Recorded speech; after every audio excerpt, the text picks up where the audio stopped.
এই পর্দায় আপনি যে রক্ত দেখছেন তা কোনো অ্যাকশন মুভির স্পেশাল ইফেক্ট নয়, এটি গাজার আসল জীবন। 2023 সালের 7 অক্টোবর থেকে আজ পর্যন্ত গাজার প্রতি বর্গ কিলোমিটারে পড়েছে গড়ে 32টি বোমা। কিন্তু সংখ্যাগুলো কি কখনো বলতে পারবে একটি মায়ের কুল খালি করার বেদনা? 1948 সাল, ফিলিস্তিনিরা একে ডাকে নাকবা বা বিপর্যয়, ইসরায়েলরা ডাকে স্বাধীনতা যুদ্ধ। সেদিন 7 লক্ষ ফিলিস্তিনি বাড়ি ছাড়ে, আজ তাদের সংখ্যা 70 লক্ষ। এই ট্র্যাজেডি কি ভুলে যাওয়ার মতো?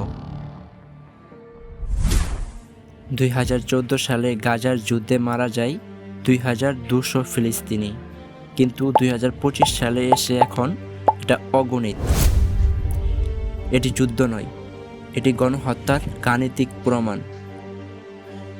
এই গল্পটি কোনো সাধারণ যুদ্ধের গল্প নয়, এটি একটি জাতির 75 বছরব্যাপী সংগ্রামের গল্প, যে জাতিকে তার নিজ ভূমি থেকে ধীরে ধীরে উচ্ছেদ করা হয়েছে। এটি ইসরায়েলি দখলদারিত্বের নির্মম কাহিনী, যে দখলদারিত্ব প্রতিদিন নতুন করে লিখছে মানবাধিকারের লঙ্ঘনের ইতিহাস। ফিলিস্তিনিদের ট্র্যাজেডির শুরু 1917 সালে, যখন ব্রিটেন বেলফোর ঘোষণার মাধ্যমে ফিলিস্তিনে ইহুদি রাষ্ট্র প্রতিষ্ঠার প্রতিশ্রুতি দেয়। 1948 সালে ইসরায়েল রাষ্ট্র প্রতিষ্ঠার পর 7 লক্ষ ফিলিস্তিনি ঘর ছাড়া হয়।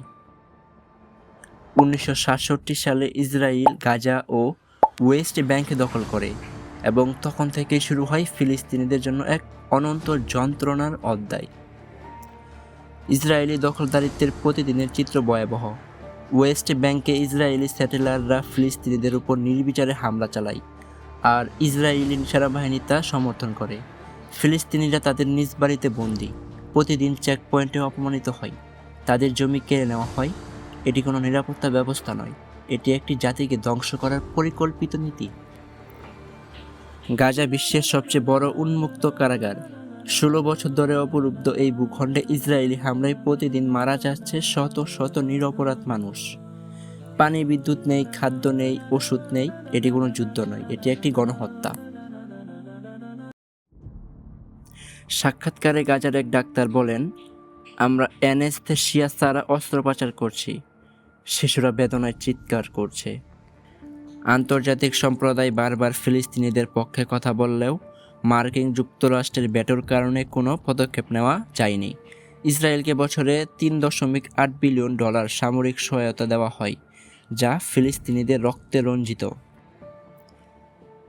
ফিলিস্তিনিদের সংগ্রাম শুধু তাদের ভূমি ফিরে পাওয়ার সংগ্রাম নয়, এটি তাদের অস্তিত্ব রক্ষার সংগ্রাম। আমরা যদি আজ নীরব থাকি, তাহলে কাল আমাদের বিবেকই আমাদের জিজ্ঞাসা করবে আমরা কেন কিছু করিনি। নির্যাতিত মানুষের পক্ষে দাঁড়ানোই আমাদের মানবিক দায়িত্ব।